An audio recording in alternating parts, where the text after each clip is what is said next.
Welcome to my channel SK knowledge. दोस्तों आज हम डाइजेस्टिव सिस्टम को पढ़ेंगे और मैं इसमें बताऊंगा कि डाइजेस्टिव सिस्टम को आप किस तरह से और अच्छी तरह से पैराग्राफ टाइप में लिख सकते हो।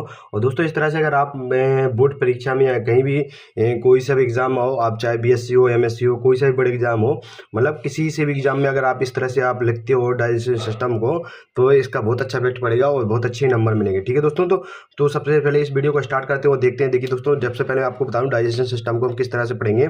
सबसे पहले आपको इस तरह से हेडिंग डाल लेना है, डाइजेशन सिस्टम। डाइजेशन सिस्टम को ऐसे हमारे भाई जो जानते नहीं है तो मैं इनके लिए बता दूं कि डाइजेशन सिस्टम को हिंदी में क्या बोलते हैं, तो पाचन तंत्र बोलते हैं। क्या बोलते हैं दोस्तों? पाचन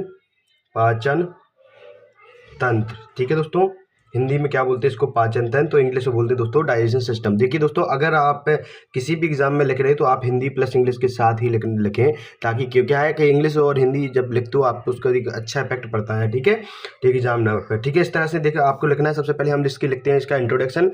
इंट्रोडक्शन अगर आपसे कुछ बड़े में क्वेश्चन या बड़े में सीधे क्वेश्चन पूछ लिया जाए आपसे, या दीर्घ में क्वेश्चन आए, तो सबसे पहले आप इसको क्या करोगे, इसके बारे में इंट्रोडक्शन लिखोगे। सबसे पहले इंट्रोडक्शन, तो हम यहाँ पर लिखेंगे इंट्रोडक्शन।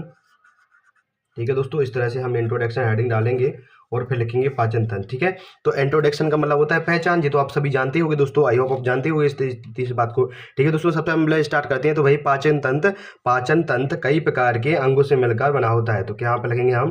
पाचन। ठीक है दोस्तों, पाचन तंत्र कई प्रकार के अंगों, ठीक है, अंगों से मिलकर ठीक है बना होता है। इस तरह से सबसे पहले अपन को आपको ये बताना है, क्योंकि जब से पहले इंट्रोडक्शन देखते हैं तो इसके बारे में बेसिक चीज बताते हैं। सबसे पहले हम देखेंगे, हम कहेंगे पाचन तंत्र होता है कई अंगों से मिलकर बना होता है, जिसका मुख्य कार्य जिसका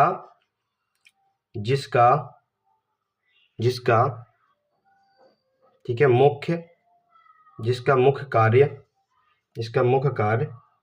देखिए, अपने आप अपनी लैंग्वेज में लिखेंगे तो इससे अच्छा इफेक्ट पड़ता है। ठीक है, जिसका मुख्य कार्य भोजन को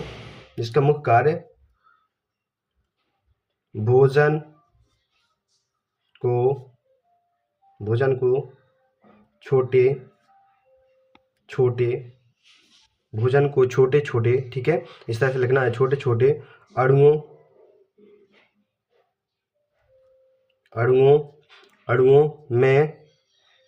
में तोड़ना होता है। जिसका जो मुख्य कार्य होता है वो भोजन को छोटे अणुओं में तोड़ना होता है। देखिए, सबसे पहले हम जब इंट्रोडक्शन देते हैं डाइजेशन सिस्टम की या पाचन तंत्र की, तो सबसे पहले हम यही लिखते हैं कि जो पाचन तंत्र होता है वो कई प्रकार के जो क्या होता है अंगों से मिलकर बना होता है। हमारे जितने कई प्रकार के अंग उसमें आते हैं, वो अंगों से मिलकर बना होता है। और इसका जो मुख्य कार्य होता है, भोजन को छोटे छोटे टुकड़ों में तोड़ने का काम होता है, ये पाचन तंत्र का। इसके साथ तोड़ना होता है, और यह अणु ये क्या कर देता है, इनको अणुओं में तोड़ देता है, छोटे छोटे अणुओं में तोड़ देता है। यह अणु विघटित होकर में क्या देते हैं, एनर्जी देने में बदल जाते हैं। यह अणु विघटित होकर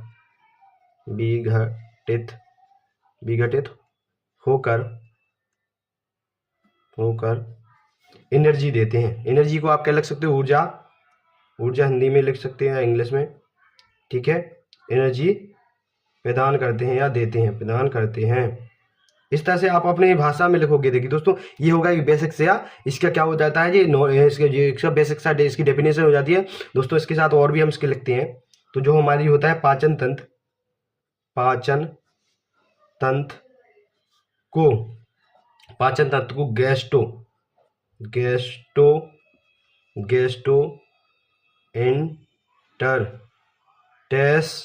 गैस्ट्रोइंटेस्टाइन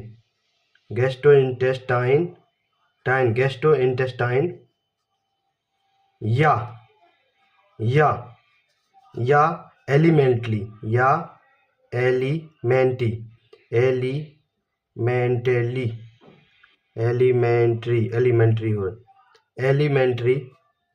कैनाल के रूप में भी जाना जाता है। जो हमारा पाचन तंत्र है इसको हम क्या कहते हैं, इसको हम एलिमेंट्री कैनाल या गैस्ट्रोइंटेस्टाइन के नाम से भी जानते हैं। ठीक है दोस्तों, इसके जो दो नाम है जी आपको अच्छे से याद करना है, क्योंकि ये आपने सीधे क्वेश्चन में बोर्ड परीक्षा में सीधे यहाँ से सीधे ऑब्जेक्ट बना के पूछ लेते हैं भैया कि जो पाचन तंत्र होता है, डाइजेशन सिस्टम होता है, इसको अन्य किन नामों से जानते हैं, तो इसको कैनाल, एलिमेंट्री कैनाल के नाम से भी जानते हो, गैस्ट्रोइंटेस्टाइन के नाम से भी जानते हैं। इस तरह से दोस्तों होता है। अब जो हमारा पाचन तंत्र होता है सबसे पहले होता है, ठीक है। तो इस जो हमारी आहार नाल होती है, आहार नाल की लंबाई पूछता है, तो आप हमारी जो आहार नाल की लंबाई होती है, तो हमारी जो आहार नाल, इसको आहार नाल के हम से जाते हैं जाना जाता है। आहार नाल की लंबाई, आहार नाल, पाचन नलिका, ठीक है। आहार नाल की लंबाई 8 से 10 यहाँ पर मीटर, 8 से 10 मीटर, या इसी को हम बोल सकते हैं 30 सेंटीमीटर या 30 सेंटीमीटर तक होती है। तो आपसे इसकी लंबाई पूछी गई है, आहार नाल की लंबाई कितनी होती है भैया, तो 8 से 10 मीटर या 30 सेंटीमीटर की होती है। ठीक है दोस्तों, इस तरह से होती है। ठीक है दोस्तों, इस तरह से हमारा पाचन तंत्र का एक बेसिक क्या हो गया, इस बेसिक या एक डेफिनेशन, ये पहचान हो गई है। अब इसके बाद दोस्तों देखते हैं हम पाचन तंत्र की क्रिया, पाचन तंत्र में किस तरह से भोजन पचता है। तो सबसे पहले हम हेडिंग डालेंगे पाचन तंत्र की क्रिया। क्या लेंगे हम, पाचन तंत्र की क्रिया, पाचन तंत्र की क्रिया। इस तरह से आपको हेडिंग डालना है, और आपको पेपर में भी लिखना है तो इसी तरह से लिखना है। ठीक है दोस्तों, तो जो पाचन तंत्र की जो क्रिया है वो कितने चरणों में पूरी होती है, तो वो भी हम ध्यान देखते हैं। देखिए दोस्तों, जो हमारे पाचन तंत्र की क्रिया है ये 5 चरणों में पूरी होती है। तो यहाँ पर हम लिखेंगे पाचन तंत्र की क्रिया। पाचन तंत्र की क्रिया 5 मुख्य क्रियाओं 5 चरणों में होती है। पाचन तंत्र की क्रिया, पाचन तंत्र की क्रिया, पाचन तंत्र की क्रिया मुख्य 5 चरणों में पूरी होती है। कैसी होती है दोस्तों, पूरी होती है। इस तरह से क्वेश्चन आपको लिखना है पेपर में। और ये किस तरह के 5 चरणों में जो क्रिया होती है इस तरह से। और आप इसको जो हमारे जो इंग्लिश मीडियम के भाई हैं उनको भी ये बता दूं मैं, पाचन तंत्र की क्रिया, अगर इसको आपको समझोगे, इसकी हेडिंग इंग्लिश में डालना है तो आप उसको लिख सकते हो एक्टिविटीज ऑफ डाइजेशन सिस्टम। इसको लिख लेना, इंग्लिश में भी लिखना है, तो जिसको भाइयों को इसको पढ़ सकते हैं हम, क्योंकि साथ में दोस्तों इंग्लिश और हिंदी दोनों याद रखना है। एक्टिविटी, ठीक है, एक्टिविटी ऑफ डाइजेस्टिव सिस्टम। इस तरह से आप इंग्लिश और हिंदी दोनों में लिखा करो। आई होप अगर आप इंग्लिश और हिंदी दोनों में पढ़ोगे दोस्तों, मैं अभी बता रहा हूँ इंग्लिश और हिंदी दोनों में पढ़ना चाहिए, क्योंकि आगे जाके जो आप अभी छोटी क्लास से या बड़ी क्लास में जाओगे या फिर जहीं भी जाओगे, तो आप क्या है जो हिंदी और इंग्लिश दोनों में पढ़ोगे ना, तो सबसे बेटर रहेगा मेरे हिसाब से। तो ठीक है दोस्तों, सबसे पहले हम पढ़ेंगे पाचन तंत्र की जो क्रिया होती है वो कितने चरणों में पूरी होती है, तो 5। इसके 5 स्टेप होते हैं। ठीक है, चरण या इंग्लिश में बोल सकते हैं तो स्टेप। जो सबसे पहले जो स्टेप होता है दोस्तों, इसको इंग्लिश और हिंदी दोनों में हम लिखेंगे। जो हमारा पहला जो स्टेशन होता है उसको इंग्लिश में बोलते हैं, जो सबसे पहले जो चरण है इसको बोलते हैं दोस्तों हम इंजेक्शन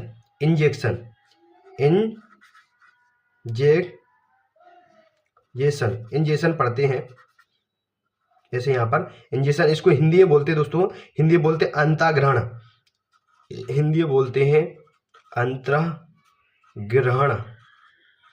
अंतःग्रहण। तो आप हिंदी और इंग्लिश आई होप दोनों में समझाने की मैं कोशिश कर रहा हूँ आपको। आई होप आपको अच्छे से समझ में आ जाए। ठीक है दोस्तों, सबसे पहले हमने हेडिंग डाली है क्या, इंजेक्शन और अंतःग्रहण। तो जो अंतःग्रहण की क्रिया होती है, सबसे पहली जो पाचन तंत्र की जो सबसे पहली क्रिया होती है पाचन तंत्र की, जो इंजेक्शन या अंतःग्रहण। तो इस क्रिया में क्या होता है, तो इसमें हम लिखेंगे इस प्रक्रिया में भोजन को मुंह में लिया जाता है। ऐसे लिखेंगे, कैसे लिख सकते हैं, इस प्रक्रिया में भोजन को मुंह के अंदर, ठीक है, डाला जाता है। क्या करते हैं, मुंह को डाल जाता है, तत्पश्चात या फिर इसके बाद उसे चबाया जाता है। देखिए दोस्तों, इस तरह से हम लिख सकते हैं, क्योंकि अगर आप इसी तरह से आप बोर्ड परीक्षा में लिखोगे ना, तो सामने वाले जो एग्जामिनर हो जाए, जो चेक करने वाला, कॉपी चेक करने वाला होता है ना, उसको बिल्कुल एक अच्छा इफेक्ट पड़ता है उसको चेक करने का, मतलब आपने बिल्कुल अच्छे से और समझाते हुए लिखा है। ठीक है, इस तरह से देखिए दोस्तों, ये हमारी क्या हो गया है, इंजेक्शन होता है। इसमें हम पहले करते हैं, क्या करते हैं, सबसे पहले इंजेक्शन करते हैं, यानी अंतर्ग्रहण करते हैं। सबसे पहले हम भोजन को लेते हैं और उसको मुंह के अंदर डालते हैं। इसके बाद जो दूसरी क्रिया होती है दोस्तों, दूसरी क्रिया होती है हमारी प्रपल्सन। प्रपल्सन मतलब होता है दोस्तों, प्रपल्सन देखिए क्या क्रिया होती है बताता हूं। प्रपल्सन होती है दूसरी क्रिया हमारी, तो हम दूसरी क्रिया लिखेंगे इसकी, प्रपल्सन, प्रोपल्सन, पल्सन। ठीक है दोस्तों, प्रपल्सन मतलब होता है चबाना। प्रपल्सन मतलब क्या होता है दोस्तों, चबाना। तो आप इंग्लिश ही याद कर लेना, इंग्लिश ही बढ़िया है मेरे हिसाब से। तो दोस्तों जब प्रपल्सन क्या होता है, तो भोजन को चबाने के बाद जो, हाँ, भोजन को चबाने के बाद सॉरी निगलना होता है प्रपल्सन मतलब होता है। तो भोजन को चबा, तो उसमें लिया था हमने, तो भोजन को यहाँ पर लिखना है हमें, भोजन को चबाने के बाद, भोजन को हम क्या करना है दोस्तों, चबाने के बाद लिगल लिया जाता है, खड़ी पाई करके। इसके बाद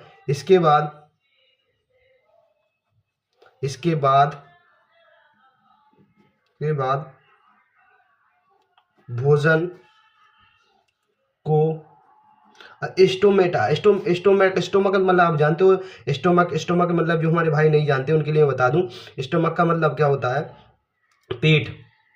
स्टोमक में भेजा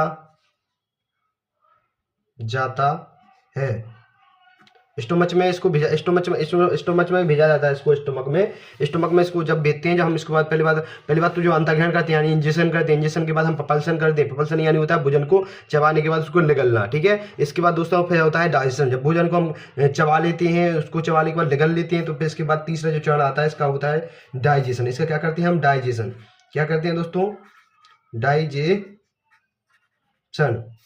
तो डाइजेशन करते हैं, इसके बाद हम क्या करेंगे दोस्तों, डाइजेशन का मतलब आप जानते हो पाचन, हिंदी में इसको बोलते हैं पाचन। तो सबसे पहले हम भोजन को हमने क्या लिया, हाँ, अंतर्ग्रहण किया, मुंह में लिया अंदर, फिर उसको चबाया, फिर इसके बाद क्या करेंगे, डाइजेशन। तो सबसे पहले इस क्रिया में लिखना है, जीवों में डाइजेशन 2 प्रकार से होता है। जीवों में जो डाइजेशन होता है वो कितने प्रकार से होता है पता है कि जीवों में डाइजेशन कितने प्रकार से होता है, 2 प्रकार से होता है।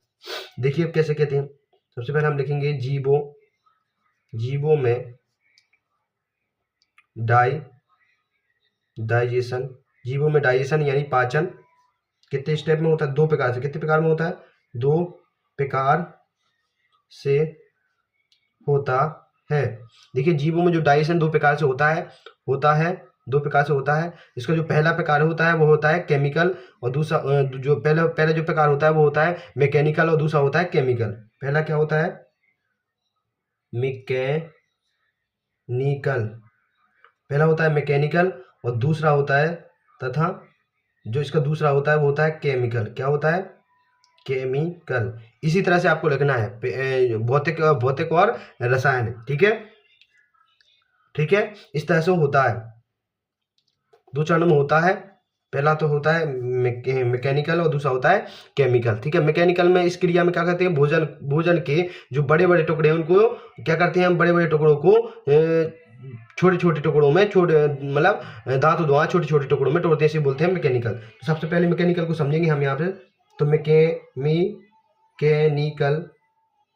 मैकेनिकल डाइजेशन में क्या करते हैं, जो मैकेनिकल में डाइजेशन, इसमें भोजन के बड़े टुकड़ों को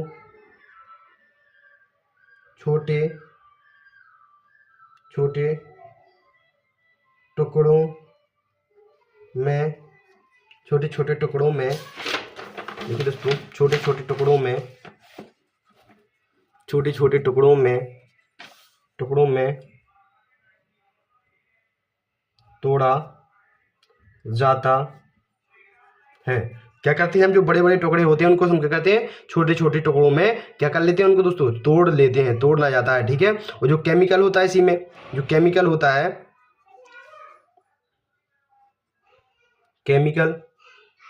केमिकल डाइजेशन में क्या होता है, जो केमिकल डाइजेशन जो क्रिया होती है इसमें क्या होता है, केमिकल डाइजेशन में जो अणु होते हैं वो एंजाइम की सहायता से क्या करता है, छोटे छोटे टुकड़ों, जैसे मान लो कि मैकेनिकल में तो क्या होगा, हमने अपने दांतों से उन भोजन को, बड़े बड़े जो भोजन के टुकड़े थे उनको छोटे छोटे टुकड़ों में तोड़ दिया। इसके बाद जो केमिकल होता है इसमें क्या होता है, इस क्रिया में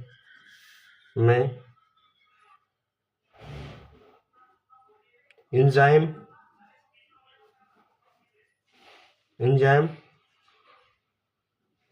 भोजन के अणुओं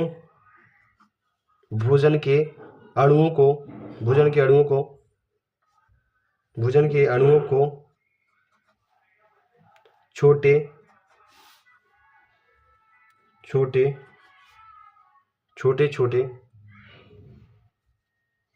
अणुओं में तोड़ कर पाचन में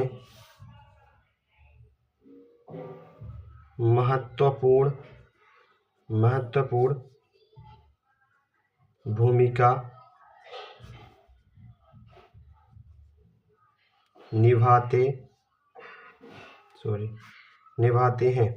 इस तरह से हमें यह रखना है कि जो पाचन होता है वो जीव में दो प्रकार से होता है, एक तो होता है मैकेनिकल और दूसरा होता है केमिकल। ठीक है, मैकेनिकल होता है जो भौतिक रूप से होता है, इसमें क्या करते हैं मैकेनिकल, उसमें क्या करते हैं हम अपने जो सबसे पहले भोजन को लेते हैं और भोजन को क्या करते हैं, हम बड़े बड़े टुकड़ों को छोटे छोटे टुकड़ों में अपने दांतों से तोड़ लेते हैं। दांतों से तोड़ने के बाद उसको हम क्या करते हैं, अंदर भेज देते हैं। तो फिर क्या होता है, जो होता है वहाँ पर होता है जो केमिकल रिएक्शन होती है। केमिकल रिएक्शन कैसी होती है, एंजाइम के द्वारा। उसमें क्या करते हैं, एंजाइम जो क्या करते हैं, भोजन के जो टुकड़े हमने तोड़े हुए थे मैकेनिकल द्वारा, उन्हीं भोजनों के टुकड़ों को छोटे छोटे टुकड़ों में कौन तोड़ देता है, एंजाइम की सहायता से छोटे छोटे अणुओं में तोड़ देता है। और छोटे छोटे अणुओं को जब भोजन के बिल्कुल छोटे छोटे अणुओं में तोड़ दिया जाता है तो उनका विघटन हो जाता है। उस तरह से भोजन का क्या होने लगता है, पाचन होने लगता है। इस तरह से पाचन की क्रिया होने लगती है। फिर इसके बाद होता है एब्जॉर्प्शन का मतलब होता है अवशोषण। एब्जॉर्प्शन का मतलब होता है अवशोषण। ठीक है दोस्तों, इस तरह से आप हिंदी और इंग्लिश दोनों ही लिख लेना।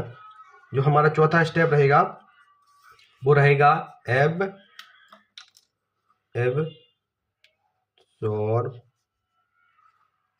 एब्जॉर्प्शन,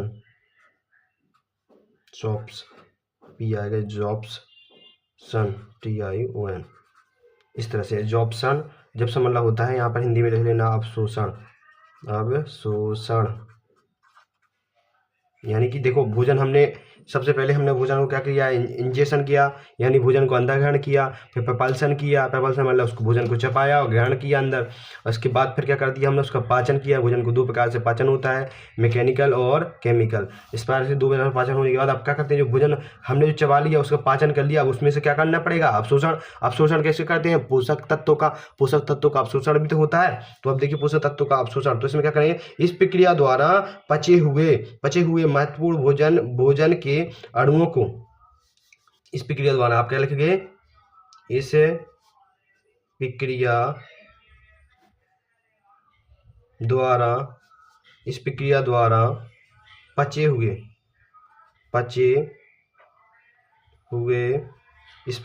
पचे हुए महत्वपूर्ण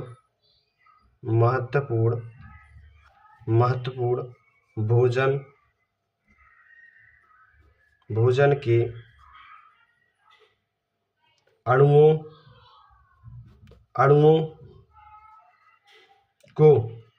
अणुओं को छोटी आंत, इसे बोलते हैं, छोटी आंत को बोलते हैं स्मॉल इंटेस्टाइन। ठीक है, स्मॉल इंटेस्टाइन, थोड़ा सा इसमें बोले मतलब स्मॉल इंटेस्टाइन यानी छोटी आंत। अणुओं को छोटी आंत, ठीक है, आंत में भेज दिया जाता है, ठीक है। इस स्मॉल इंटेस्टाइन में इसको भेज दिया जाता है, यानी छोटी आंत में इसको पचे हुए भोजन को क्या कर दिया जाता है, भेज दिया जाता है। उसी को छोटी आंत में भेजने की क्रिया को क्या करते हैं, इसमें भेजने के बाद यहाँ पर क्या होता है, यहाँ पर भोजन से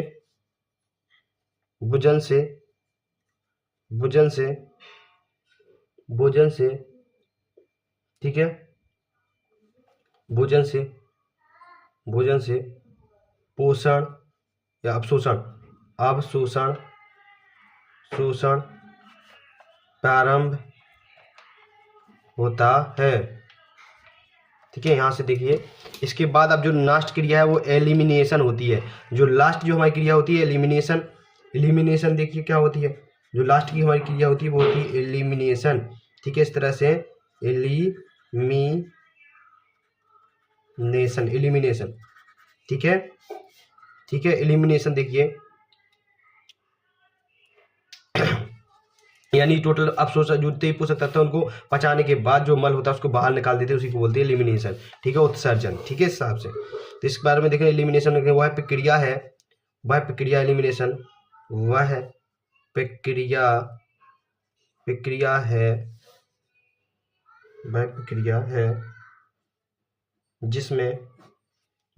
है जिसमें जो भोजन ठीक से नहीं, ठीक है, वह प्रक्रिया है जिसमें जो भोजन ठीक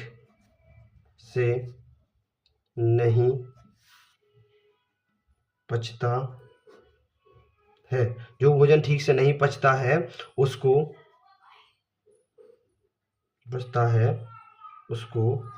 बड़ी आंत या लार्ज इंटेस्टाइन, बड़ी आंत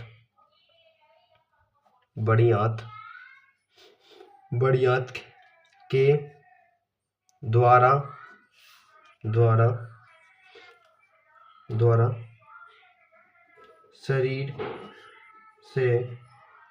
द्वारा शरीर से, ठीक है, बाहर भेजा जाता है, ठीक है दोस्तों। इस तरह से ये देखिए 5 चरणों में हमारा जो डाइजेशन सिस्टम है वो कंप्लीट हो जाता है, 5 चरण में टोटल। यहाँ पर अगर आप इस तरह से आप बोर्ड परीक्षा में लिखते हो अगर पाचन तंत्र को, तो दोस्तों ये जो हमारे इस तरह से अगर पाचन तंत्र को लिखते हो तो ये आप मतलब ऐसे नंबर दिए जाएंगे आपको कि मतलब एक भी नंबर नहीं काटा जाएगा आपका, ठीक है दोस्तों। इस तरह से आपको लिखना है। इसके बाद दोस्तों देखिए, हम आपको बता देंगे जो पाचन तंत्र होते हैं, पाचन तंत्र में जो अंग होते हैं वो अंग होते हैं 2 प्रकार से, जो पाचन तंत्र में अंग है जो पाचन के लिए सहायक होते हैं। तो इसको हम लिख सकते हैं पाचन तंत्र के अंग, या फिर लिख सकते हैं ऑर्गन्स डाइजेशन सिस्टम, ठीक है, ऑर्गन डाइजेशन सिस्टम, ऑर्गन, इस तरह से आपको लिखना है, organs digestive system, organ digestive system, इस तरह से आपको लिखना है। यानी कि हिंदी में इसको क्या कह सकते हैं, हिंदी को कह सकते हैं पाचन तंत्र के अंग, क्या कह सकते हैं, पाचन, ठीक है, तंत्र के अंग। आपको हिंदी लिखना है तो लिख लेना, मेरे हिसाब से तो इंग्लिश ही बेटर है, पाचन तंत्र के अंग, ठीक है दोस्तों। इस तरह से आपको लिखना है। अब मैं जो बता दूं, जो पाचन तंत्र के अंग हैं इनको 2 प्रकार से बांटा जाता है। एक तो होते हैं जो उसके प्राइमरी डाइजेस्टिव सिस्टम, यानी कि ऐसे ऑर्गन जो सीधे मतलब भोजन पाचन में सीधे जो सहायक होते हैं, ऐसे इसको बोलते हैं हम प्राइमरी, यानी कि सबसे पहले प्राइमरी या प्राथमिक या प्रत्यक्ष अंग, ठीक है। तो सबसे पहले इसको 2 प्रकार से बांटा जाता है। ऐसे जो पाचन तंत्र के जो अंग होते हैं 2 प्रकार से होते हैं। सबसे पहले तो होता है प्राइमरी, अब अरे यार तो एक मिनट, सबसे पहले क्या लिखेंगे हम, इसको इससे लिखते हैं प्राइमरी डाइजेस्टिव सिस्टम, ठीक है, डाइजेस्टिव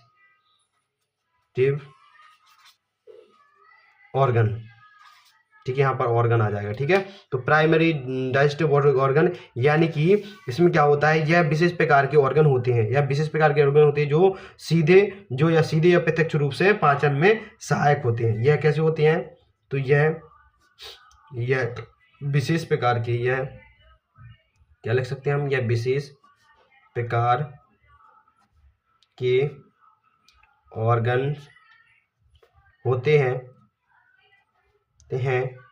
जो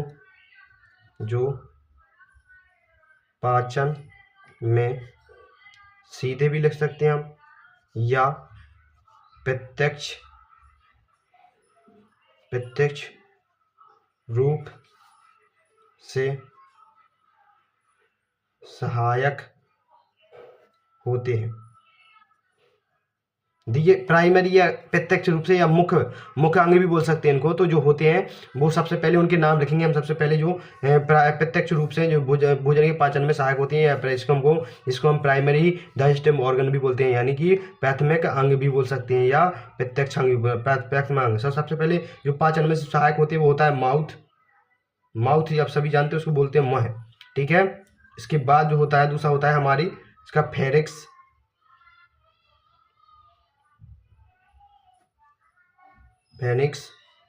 जो इसके बाद तीसरा होता है, आपको इसी तरह से पेपर में लिखना है। ठीक है, ईसोफेगस,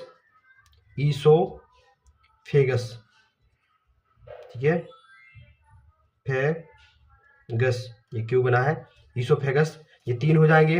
अभी हम और लिखेंगे। इसके बाद स्टोमेटा होता है हमारा, स्टोमच होता है, स्टोमच यानी पेट होता है। ठीक है, इसके बाद ये हो गया हमारा चौथा। इसके बाद हुआ स्मॉल इंटेस्टाइन। स्मॉल इंटेस्टाइन का मतलब आप जानते ही, वो छोटी आंत बोलते हैं इसको, इंटेस्टाइन, स्मॉल इंटेस्टाइन। और इसमें जो लास्ट होता है हमारा दोस्तों, वो होता है हमारा लार्ज इंटेस्टाइन। क्या होता है, लार्ज इंटेस्टाइन।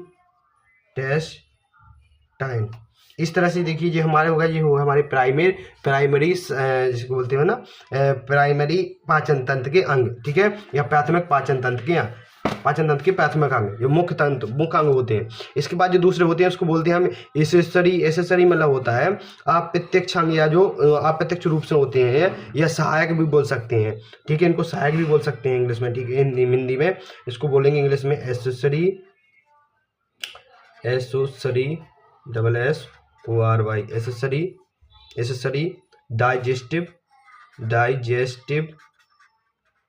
Digestive organ. इस तरह से आपको हेडिंग डालना है। और इसको हिंदी में लिखना है तो लिख लेना, इसको बोल सकते हैं हम सहायक पाचन तंत्र के अंग, मतलब पाचन तंत्र के सहायक अंग। यानी ये सहायक तो होते हैं, जो मुख्य अंग थे वो हमने लिख लिए, ये होते हैं सहायक भी बोल सकते हैं, अप्रत्यक्ष अंग भी बोल सकते हैं। तो इस तरह से जो अंग होते हैं, तो ये हमारे शरीर के वह महत्वपूर्ण ऑर्गन्स होते हैं जो पाचन में सीधे सहायक नहीं होते हैं। ठीक है, तो यह हमारे शरीर के वे अंग यानी ऑर्गन होते हैं जो पाचन तंत्र में सीधे सहायक ना होकर अप्रत्यक्ष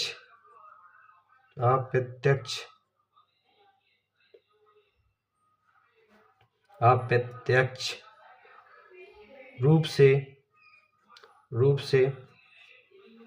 सहायक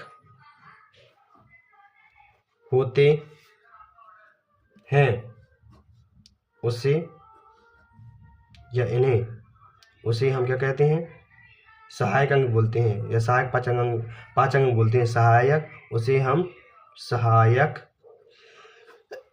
पाचन अंग कहते हैं।